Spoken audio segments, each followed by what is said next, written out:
one time, there's this gay kid, Jared Hollis, and this guy was bullying him, and he was like messing with him, you know. And I walked up to the locker and I was like, "Stay away from my friend, you piece of shit." And like was really getting in the face of this guy. And Jared Hollis went around to every single person in the school and he was like, "Yeah, if you mess with me, Michael's gonna get in your face because Michael stands up for people because Michael's here with me." And I was like, "Yeah, yeah." I was just like a little kid.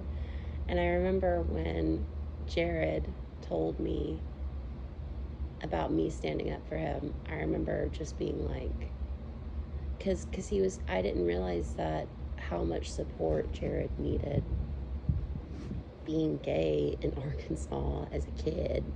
And Jared is like full body, and he got like, you know, a very like shapely body, really young. Like I always remember like just thinking that I was like, wow, like he has like a very like shapely bottom, like which this is totally not like this is totally fucking weird to say. I mean, because we grew up together, you know what I mean? But like it was like, you know, I would say like black women who develop really young, you know, and that's like what I would compare Jared to, right? And Jared was like, he's like, "I need backup." I was like, no worries, homie. And then because I dressed so weird and I was a punk and, you know, just super weird, you know, and super just like kind of in people's faces, I think, about everything. I mean, I was really nice, you know, but I also like really like, you know, was trying to defuse the bomb of a school shooting going off, you know what I mean, my entire life because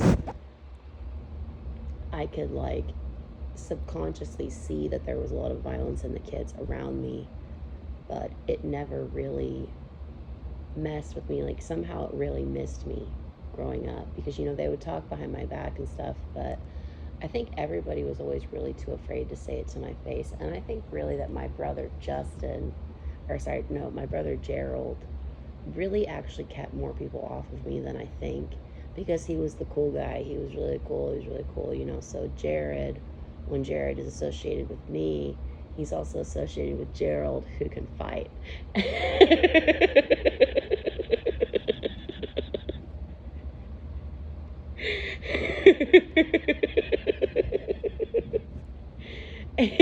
And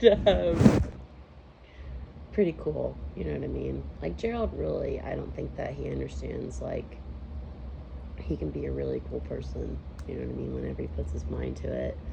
And, you know, Ezra used to say, he's like, "Man, Gerald really never really wanted you around, you know, he's kind of, you know, um, just kind of like that, you know, he just really didn't want you to be around." And I think I kind of appreciate it somewhat, but I think that, I mean, the first party I really went to with my brother, I was like, "So this is just like what you guys do. You guys just come over here and chill and hang out and then drive around in Ezra's bitch in El Camino." And I think I was really denied basically entry into pretty much every community growing up that would have been really good for my mental health and development because people were always like, you know, "You're weird."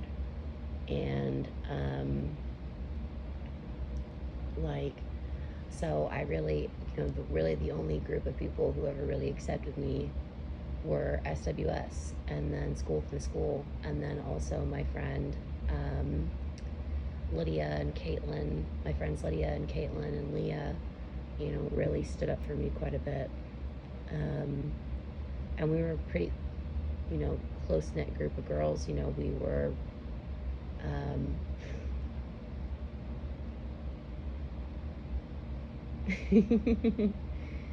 I just saw us all in the same knit sweater, waving, and Caitlin's too short for it. Really, I guess we're gonna have to go because it would be me, and then I think Leah, and then Caitlin, and then Lydia. So we're gonna have to go on like a descending knitted sweater and then knit a couple of extra holes for Escaflowne, and 6-7 of mine. Number 6-7 of mine. You gotta say her name right. So, yeah, like, it's so funny because I was talking about how aliens are gonna land, and the aliens sent me this picture of them coming off of the ship, and they're these like giant wiggly armed monsters, and it looks a lot like,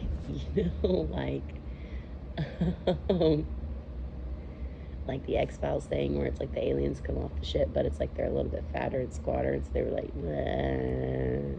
And it was like really funny, kind of like Boo, a little bit from where I think that they're like in costumes where they could like put on like a giant alien helmet and then like a silver suit and then come out and be like, ha, ha, ha, ha. And then they're just people. She says not quite. So I think that we really need to get to the kind of root here of what's going to be happening with aliens and seeing the appearance of the aliens and then saying, okay, well, is this something that we're going to be able to work with and accept instead of abusing them? Because, you know, it's just so weird, isn't it, to think that we have a completely foreign alien person that we've never met before. We have no idea what they look like, and we don't want to be racist because we don't know what they look like, right? Because they could be humanoid, but also it would be racist to assume that they would be and everything else. Does that make sense? And even like on another planet, like a tiny little, you know, Pokemon, you know, like that Pokemon that has like, it's like a little horse with 4 legs and a little plant on top of its head, you know? Like, that creature can be so intelligent that it can be more intelligent than you and just doesn't want to talk to you. So when you're trying to rape and murder and eat their whole families who maybe aren't as intelligent as that one creature, you could be pissing off an entire ecosystem of people that you don't, and it would just tip over and just break, and you would have no idea what to do, and you'd get sick, and they could be poisonous, and you guys don't understand any of this, you know what I mean? Because you can't even understand your own world. Like there's a whole ocean out here none of you have ever explored, along with all of your forests, and then and everything that's going on, you know. And Michael's here to really kind of get you guys on the right track as God, but it's like you guys have problems. You have mental and emotional issues, and you have to deal with them. There's something wrong with all of you, and you can't accept one another and keep fighting over land and resources, which is stupid because Michael can endlessly make all those resources for you, and even land. She can make more land. Not only can she make it, she can bring back Pangea. She's God. So we're really having a really big problem here, trying to make you guys understand that you can't abuse this girl and you can't abuse us, and we aren't going to land until all of you are educated and the world is clean, because it wouldn't be safe for any of us for us to do that.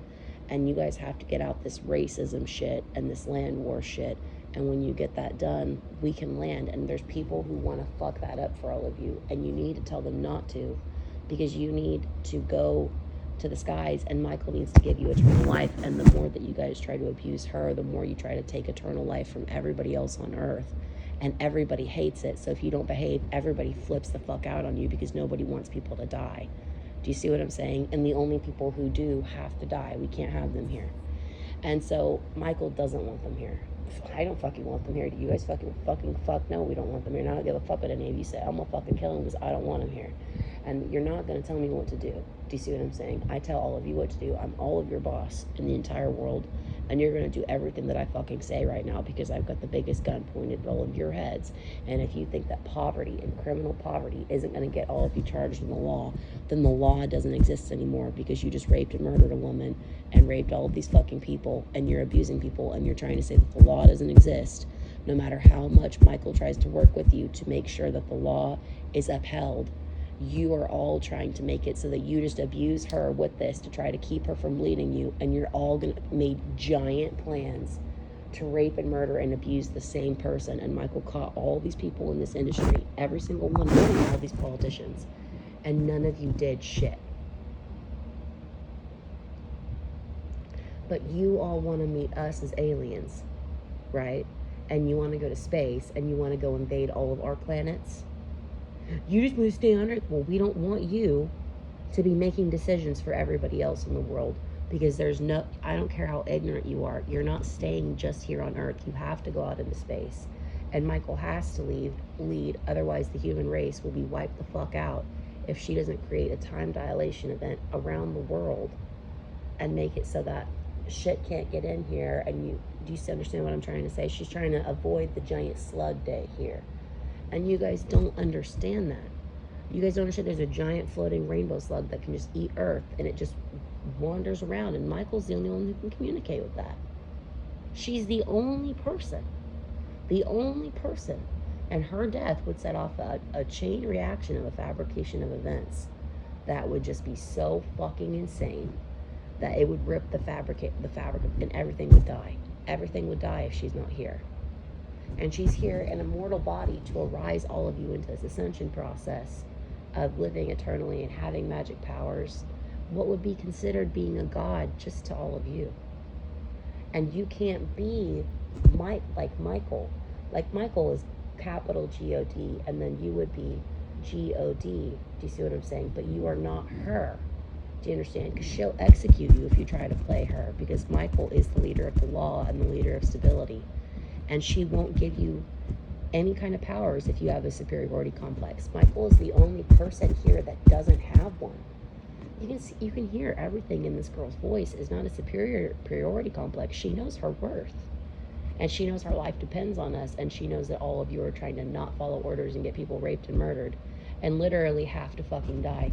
You trying to have a little laugh right now is going to get your throat cut. I dare you toss your head back one more time and laugh. You're not going to do any of this. She'll cut your fucking throat before you fucking go anywhere near her fucking family.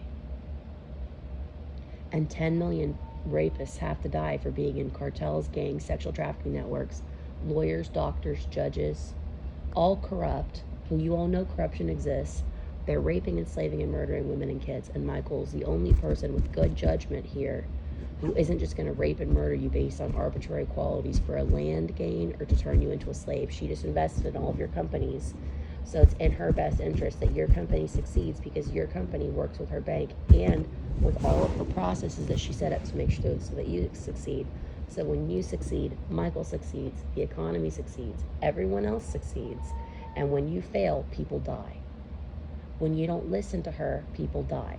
When you do this shit, people die. And some people just want all of you to die. And Michael is the only person who doesn't want you to die and is critically aligned with making sure that your program reaches your program's potential in this program to do what's best for the program as you were born to be, not turn into a rapist slaver. And if you're making those decisions, she's going to try to, first of all, educate people before it ever happens so it doesn't happen, because your free will is going to be educated so that you will know that you'll die.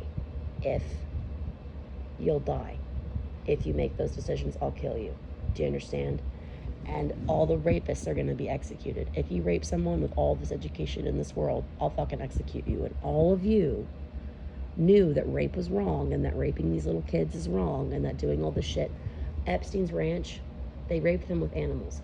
Cop ranches, they rape them with animals. The cops have access to horses, and they're beating and raping and murdering women and shooting children. Adrian Schoolcraft is enough. Do you think that, okay, have you guys ever seen a woman get raped? It's like seeing a dead body. You're not prepared for it. It's violent, it's disgusting. Most of those people don't even like actually being there. They're just evil. Does that make sense? Okay, now imagine whenever Adrian Schoolcraft saw them rape a woman with a horse, and then they put him in a mental institution for reporting this and letting serial rapists out on the streets. Do you have any idea how mentally traumatizing it is to see a woman get raped with a horse, Kevin Smith? You're lucky I stepped in for you, Kevin. You're lucky.